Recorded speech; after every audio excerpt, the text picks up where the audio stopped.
Welcome to day 2 of the new school year.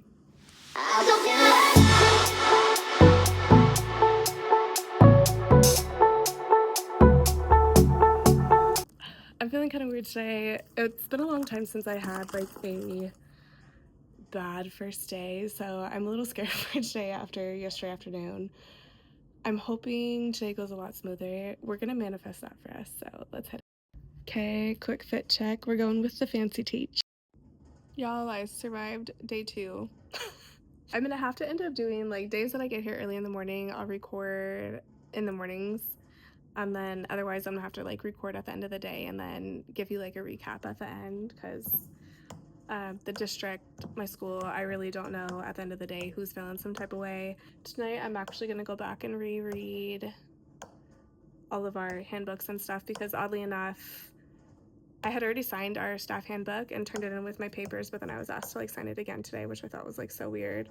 And it could be just that like mine was lost. It just could be oddly coincidental and, you know, giving grace. And I just signed it again. But I do want to like go back and read it for like the little tidbits. So many things within our field and just in general today with social media is presented in a way that's not always real.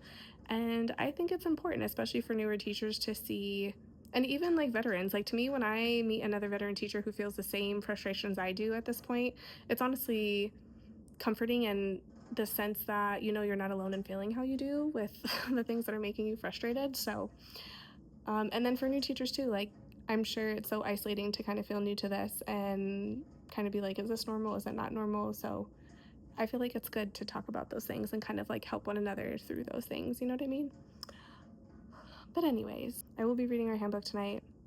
I just want to make sure as I move forward, I don't do anything to like get myself or anybody else in any type of trouble or whatever the case. I mean, luckily the union too is like amazing. So there's always that.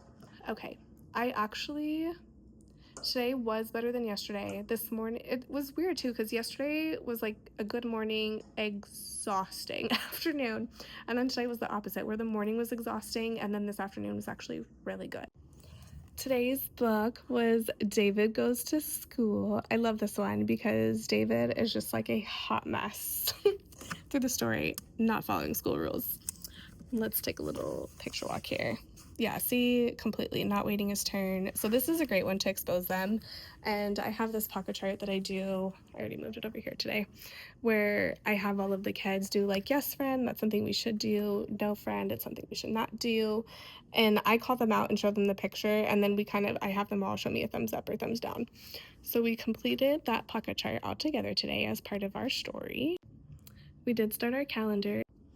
I was kind of upset because I had gotten a black calendar off of Amazon, and I was hoping if I had like just put those magnetic hooks, like these ones from Lakeshore are so strong, but it still was not strong enough to hold up the calendar. So I was so sad. So I ended up switching it out today, but it still looks good. Like I was a little annoyed that it was the wood because I wanted it to be black to where it like really popped, but you know what? I don't even care at this point. During writing today, we were so productive. We introduced whiteboards, and they got a whiteboard, a marker, and an eraser, and it was like one of the first supplies. It was the first supply that we added to our little caddies. So on the table they have their crayons. If you remember from yesterday, we had talked about crayons yesterday, how to treat them, all the things, and so the crayons were already there, and these were their caddies that they got today. And so in one side of the caddy are their whiteboard markers. And when I introduce the whiteboard markers, I literally show them, okay, you know what? Let me go ahead and model this for you, because people will be thinking that like we're just talking in kinder about how explicit we need to be, and they don't realize the extent of how explicit we need to be. They think that we're just talking. Friends, our whiteboard marker has parts just like we do. This is a cap. What is it? That's right. We're gonna take the cap off. Your turn. We're gonna put the cap on the bottom. Your turn. I literally take it like this. And then we talk about how it has ink in it, how we don't touch our body, we don't touch our clothes, we don't touch our friends. It goes on the whiteboard. And then we review those rules again.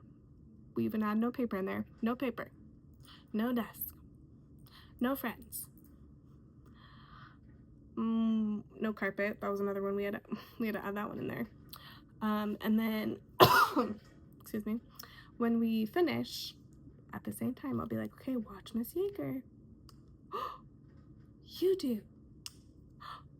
Now listen. And then they do it.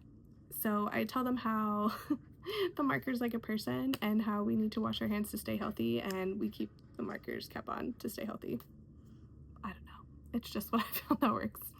So then in their caddy, on one side for the team goes their whiteboard markers, and on the other side, I just get sheets of black felt from Michael's, Joann's, Hobby Lobby, wherever you could find some of the sheet. I do black because then you don't, like, the whiteboard marker itself doesn't ruin it. I've tried lighter colors. Because I have like colored tables, so I tried to do like a certain color at each table, but there are certain colors of the felt that just gets disgusting. On the black, I just don't see that. So there's different little, there's more than enough of these little black felt pieces in every team's bucket. So this was their next supply they got today. So now this is a great thing too, that like, heaven forbid someone's having a moment, I could just be like, take out your whiteboard marker. Someone comes knocking on the door and needs me, take out your whiteboard and marker. It's like a great filler. They were obsessed with the map man. We did not do name practice yet today, but since I introduced the whiteboards, what I did do was I just played the timer and made it really big, and I let them have some like free draw time on their whiteboard, and they loved that. So I think tomorrow I'm going to add that into its own separate slides, but I do want to get to name writing tomorrow. We did introduce pencils though today. So I used this little pencil grip poem, and we take it step by step all together, literally break it down step by step of like what it says. And then once they have the grip, I do walk around to all of the kids. I make sure they have the correct grip. Of course, you're gonna have some that just naturally hold it a different way, no matter how many times you try to help them or fix it. There's only so many things you could do when you have a certain amount of kids in your class, right? Luckily for me, I'm fortunate enough to where I'm only up to 13 now, so I can take a second to go around to all of them, or like I already wrote down today, which weren't able to get the grip on their own. So what we would do then was, they have these little nameplates. So you could see they have these little nameplates, and what I would do is tell them to pick up the pencil. We would go through the steps.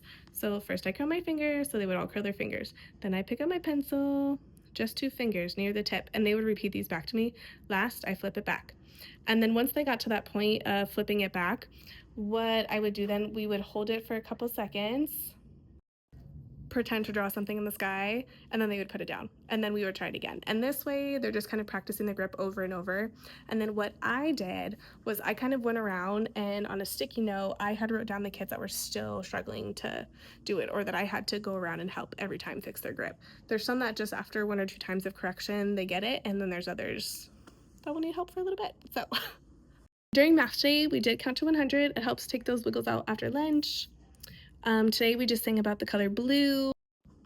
After we sang the song, The Color Blue, I gave each student an opportunity to raise their hand and share something that they thought was blue. I do have to say that this class has a lot better vocabulary than my class previously, and that they are very much more environmentally aware than my class was last year. Last year, I would have the same like 3 kids, I felt like, in the beginning that would always offer or answer questions, and this year I actually have a good majority that will answer questions and can think of like things in their environment that are fitting the colors that we're talking about. So that's a win. We'll take it. So we did do some shape things again today, and I did that same activity as yesterday with the tangrams and the pictures. So we did do those again today. But what I also wanted to kind of see is how they would do with some type of math rotation. So when we do literacy centers, they're allowed to go to different places in the room. So we have the reading area. They'll get to explore science during our literacy centers too. We have our kitchen, and that's more of a free one. Our STEM center is over here, and then our writing center is over here. So During our ELA block of centers, they will be able to go around the room. And then in the afternoon, when we do our math centers, I do want to kind of keep them a little more organized, but still have some type of choice. So what I'll do during that time is just put different activities at each table, and then they'll be rotating around to different tables. For that, I think they'll do it with the kids that they sit at the table, so that this way it's just going from one movement to another. And then like today, the tangrams was one of them, and then I did introduce a new one. Two of the ones were like things that they were already playing with in their center. So when I do want to introduce something new, I'll just select one table to introduce the new thing, or maybe two. And then this way I'm able to easily just like go between just two tables or just the one table if it's like a harder activity. During specials, we did have PE again today, but afterwards it was not a disaster. We were by ourselves today for PE, so I don't know if it made a difference that it was just like one class and that too, but whew, it was a lot better. When we came back, we do have like a odd like 40 minutes before it's the end of the day. So that is when, as a team, we're planning to fit in like our science, social studies, health. So today I did a practice fire drill because tomorrow as a team, we're going to be doing a whole group kind of fire drill. So I did want to just bring them out there, show them like where our spot is, how to turn and flip when we get to the line, all of those kind of things. So we had watched just like a short clip about a fire drill. It's from Social Stories. I found this one. It was really appropriate. They modeled it, kind of told them what it was. They told them what it'll look like and sound like. So I hope that it'll take some of like the stress off them tomorrow when we do the practice grade level one. And then our school, I think, is planning to do on Thursday. So at least we'll be completely prepared, because that's so nerve-wracking for a kinder teacher. I feel like no matter how many times you do it, it's one of those things that like I just stress every time someone wandering or whatever the case, right? Luckily here we have so much staff that are not necessarily attached to classrooms, so there are like always extra people to kind of like come behind and sweep, which is like a blessing in that sense, because whoo. But the fire drill went good, and then in between what we would do is I wanted them, the turn and flip is something they really struggled with this year, so I would have, there's like cones outside in the grass, so I would have them, after we practiced it once, they'd run to the cone, come back, we'd line back up in our number line order, which we introduced today, and they did really good too. And then we would turn and flip again, run back to the cone and come back. So it was good because they kind of got out some energy, and at the same time, we were productive. My small group area is still a hot mess, and this is my goal in the morning when I come in to get this, because I do want to start pulling kids to write names. I have some that have never even done anything with a pencil before, have no idea how to even start, so I want to start pulling them tomorrow. And I am gonna do, oh, look at this right here, I pulled this out earlier. I do these and I send them home, so tomorrow I'm gonna pull each one of them and have them write their name. I am gonna let them look at their name tag, and then by conference time I will have them do it with no name tag in front of them, so then I could show their parents a comparison of like beginning of the year, right before conferences, and then we'll kind of see where they're at. But we are going to get started on this tomorrow. I will pull them one-on-one when we're during our literacy centers tomorrow. But thankfully, other than that, I did start getting my small group stuff ready. So these are like kind of flashcards and other things I use all the time. These are alphabet and shape cards that are already ready to go that I could send home with families. My math manipulatives, more manipulatives. Here is how I always sort out my groups for my reading. I'll always have a purple, blue, green, yellow, and red, and this is where I'll put like their literature and whatever I'm working on with each group specifically, so that this way when they come to me I just pull their supplies out, and that's that. Here is where all my binders will go. I need to pull them all out of my wardrobe because I just stuck them all in here over the summer, so they're all in there. Literally the first time I've sat down since lunch, and I shouldn't have sat down because now I just want to stay here and not move. You just forget how exhausting beginning of the kinder is. I can't even talk. Beginning of kinder is so exhausting. Someone was asking me today if like I thought early childhood would feel better, and even though it would be just as exhausting if not more in the beginning, those programs are nice because you do get some of the same kids year after year, and then you also have an aide. Like oh man, I wish our district would embed something to where kinder had an aide, at least for like the first 2 weeks. It would make such, or at least even the week, like the first week, if I just had someone in here to just help me. And them, mostly me, just stay sane, would be amazing. One thing though that I am so proud of this year, yesterday I had told you how I had sent these packets home that I wanted them to fill out. Do you know I got every single one back except 2? That's great. Like last year I would have to send things out and then send like 5 reminders. I was like blown away. I was so pleased. I was so excited. And today before I go home, I want to I'm actually going through it right now as we speak. I'm going through and I wanted to make sure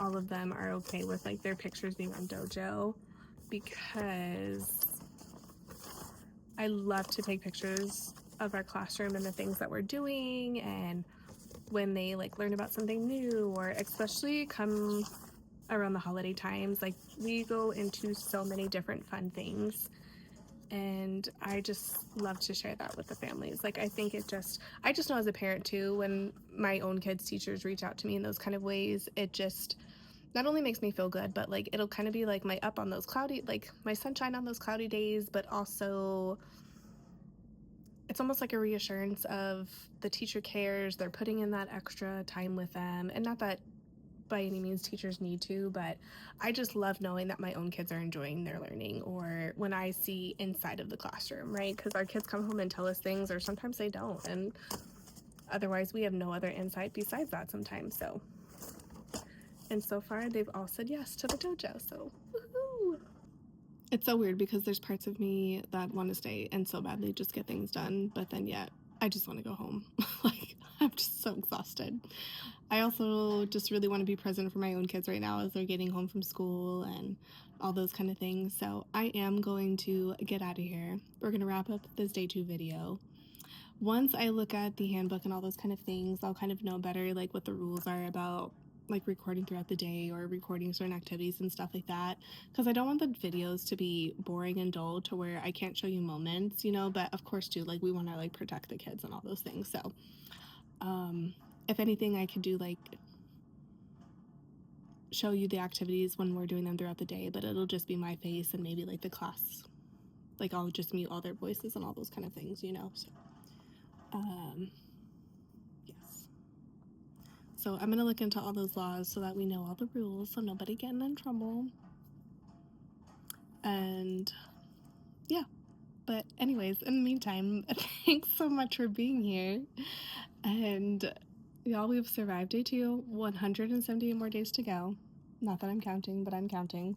And